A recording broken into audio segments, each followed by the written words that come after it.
It's London, April 1981, and the streets of Brixton are a battle zone. Bricks were being thrown at every police van that was coming down.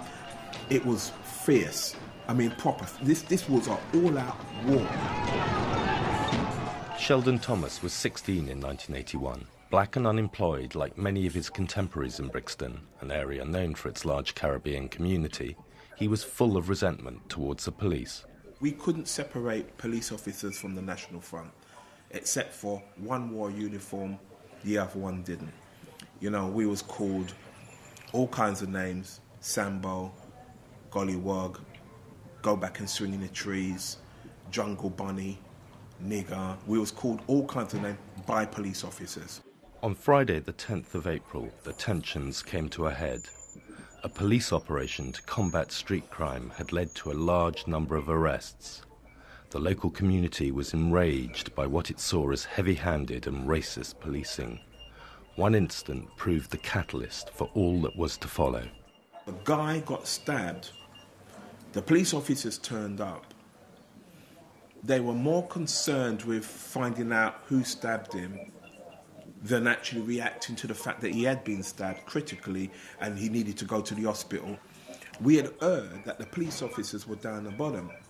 Now, we didn't even care what they were down the bottom doing. We just thought, you know what, we need to go and deal with them. The resentment continued to build overnight.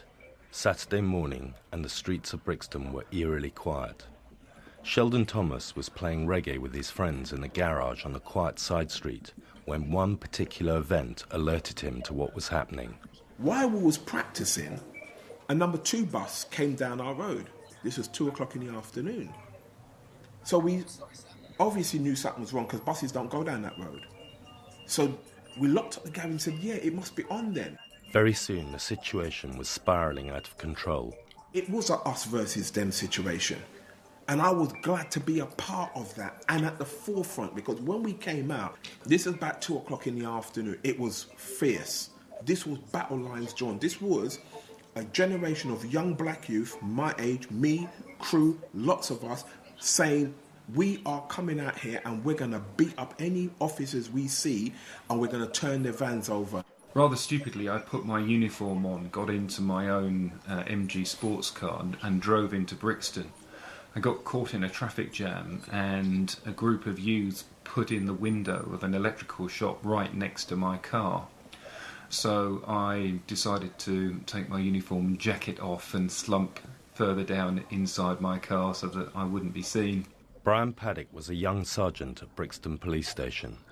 He was off duty that day, but came in when he heard of the disturbances.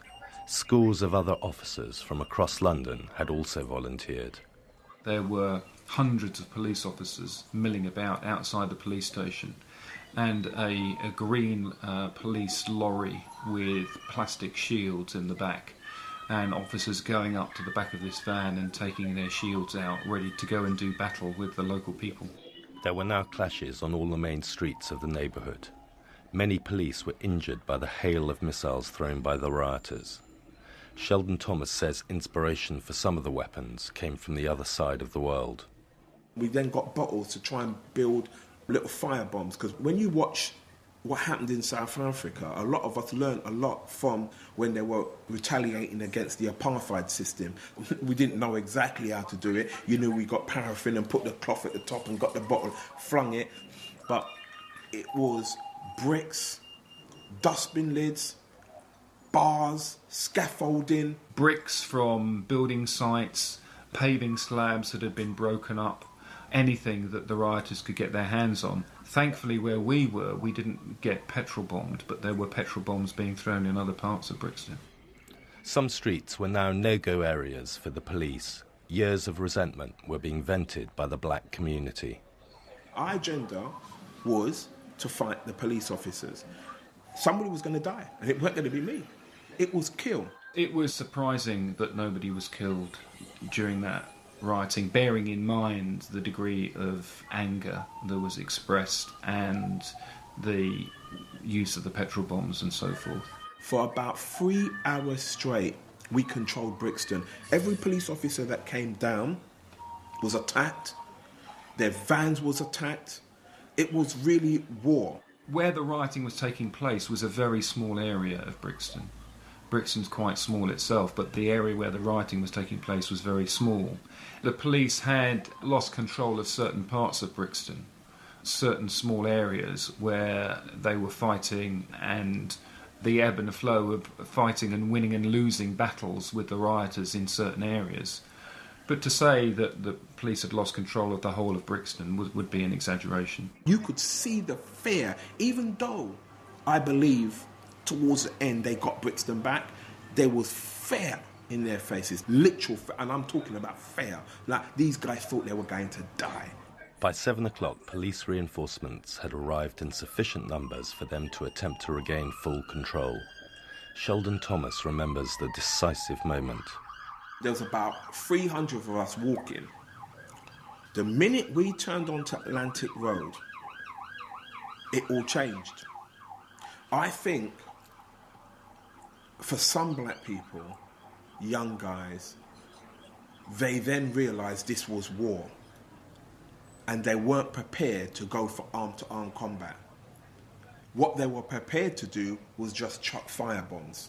I knew that provided we kept behind our shields, provided that we stuck together, that we could actually prevail. They were not particularly... They were cowards, basically. They were happy throwing missiles at us, but as soon as they felt that we might be able to get hold of them, they would run away. Slowly, the ranks of police officers, some drumming on their riot shields, advanced along the contested roads, driving the rioters back. It was dark. You would see these youths in front of you throwing missiles, but the missiles you couldn't see. It was too dark, so the only time that you knew was from the throwing action of their arms and the missiles landing on the shields. You were seeing these cars that had been set on fire, flames and smoke rising from them. And it was a sort of eerie sort of atmosphere. That was the biggest disappointment. Because the police had managed to get so much officers compact into that particular area, it looked like they outnumbered us, so people got scared. And obviously, the whole thing got deflated. The police then battle charged us. We then ran. Our focus point got distracted on looting. That looting continued into the night, and though there were further outbreaks of violence the next day, Brixton was now back under police control. It was very quiet. There was hardly anybody on the streets, just the charred remains of the damage that had been caused the night before. So it was a much more peaceful Brixton. But when you actually saw on the news coverage the nature and extent of the disorder, and you realised how much danger you were actually in, that's when it really struck home how frightening it was. Sheldon Thomas now works in a youth centre in London. Brian Paddock rose through the ranks of the police, becoming first police commander of Lambeth, the borough in which Brixton lies, and then Deputy Assistant Commissioner of London's Metropolitan Police Force. He's now retired from the police.